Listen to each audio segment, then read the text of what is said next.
Hello বন্ধুরা, তোমাদের গোলাপাকো পুজো চালানো সবাইকে ওয়েলকাম। অনেকদিন পর আবার একটা ব্লগ ছাড়ছি, তাও নিজের ভয়েসে। তো দেখছো আজকে আমরা যাচ্ছি, এটা হচ্ছে গৌড় এক্সপ্রেস ঢুকছে। তো আমরা যাচ্ছি তারাপীঠে। তো তারাপীঠে যাওয়ার জন্য এই আমার বড় হাই করছে। তো তারাপীঠে যাওয়ার জন্য তোমরা এটা হচ্ছে 10টা 15 ট্রেন গৌড় এক্সপ্রেস, ঠিক আছে? রামপুরহাটে নেমে যেতে হবে। তো ট্রেনটা সবে ঢুকলো, তো আমাদের সিট নম্বর দিয়েছিল S5, ঠিক আছে? তো আমাদের সিট নম্বর S5 দিয়েছিল। তো ট্রেনটা এখন আস্তে আস্তে ঢুকছে। এবারে আমাদের বগি খোঁজার পালা, যে আমাদের বগি কোনটায় গেছে। এটা হচ্ছে, এই দেখতে পাচ্ছ? এবারে নাম্বার সিট অনুযায়ী আমাদের সিট ছিল 63 আর 64, হ্যাঁ। এই হচ্ছে S4, এর পরের বগিটা আমাদের S5। তোমাদের দেখিয়ে দিই, দেখো এটা হচ্ছে S5, এই বগিটা হচ্ছে আমাদের, ঠিক আছে? তো আমরা এখন যাচ্ছি বগিতে।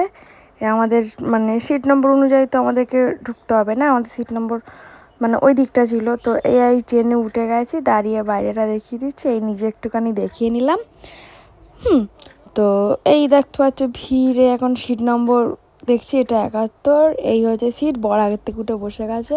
এই 63, এটা আর এটা হচ্ছে 64, ঠিক আছে? তো ওটা বেড করা যায়, যেহেতু স্লিপার কোচ নিয়েছি আমরা। তো এই ট্রেন ছেড়ে দিয়েছে আমাদের, আর বৃষ্টি হচ্ছিলো। আমাদের ট্রেন যখন ছেড়েছে তখন প্রচুর বৃষ্টি হচ্ছিলো। তো তবুও জানলা খোলা ছিল। তো একটা আলাদাই মজা নাইট ট্রিপে, মানে নাইটে কোথাও ঘুরতে যাওয়া, নাইটে ট্রেনের মধ্যে থাকার একটা আলাদাই মজা।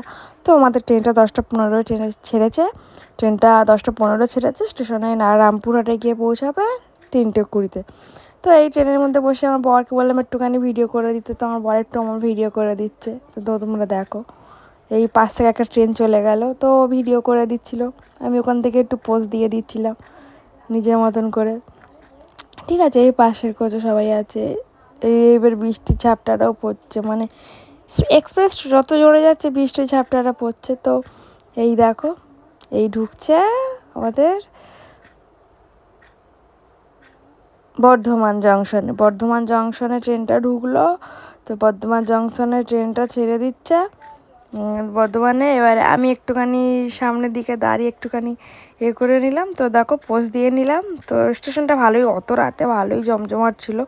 তো এই তো ফাইনালি আমাদের তারাপীঠে আমরা ঢুকে গেছি। তো তোমাদেরকে ওখানে নামতে হবে, ওখানে রামপুরহাটে নেমে ওখান থেকে অটো ধরে তারপরে তোমাদের তারাপীঠে নামিয়ে দেবে মন্দিরের সামনে, ঠিক আছে? এই দেখো মায়ের মুখ। তো যারা মনে পাপ থাকবে না, নিষ্পাপ, তারা মায়ের মুখ অবশ্যই দেখতে পাবে।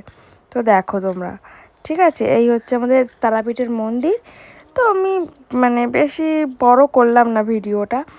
অনেক দিন পর একটা ব্লগ আছে। তোমাদের ভিডিওটা ভালো লাগলে লাইক অ্যান্ড